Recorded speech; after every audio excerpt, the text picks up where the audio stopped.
կետերից մեկով ճանաչում են միմյանց տարածքային ամբողջականությունը, իսկ քանի քառակուսի կիլոմետրով։ Ըստ այդ պայմանագրի Մեղրին Հայաստանի տարածքային ամբողջականության մեջ է, թե ոչ։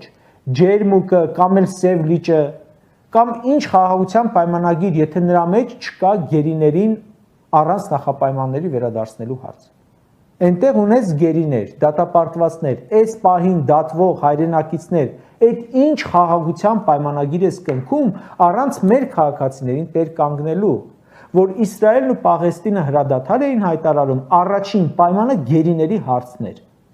Կամ ինչ խաղաղության պայմանագիր, եթե ապաշրջափակման հարցը չկա մեջը։ Այսինքն, Ադրբեջանի հետ ունենալու ենք պայմանագիր խաղաղության մասին, բայց ունենալու ենք Բաքվում դատավարություն, փակ սահմաններ, օկուպացված տարածքներ, բայց օրինակ կա դրույթ, որ կողմերից պահանջվում է բացառել խաղաղության տրամաբանությանը հակասող գործողություններ։ Դա որն է։ Կարող է հերոսի ծնունդ նշելը հակասի խաղաղության պայմանագրին։ Կարող է եռաբլուրը փակեք։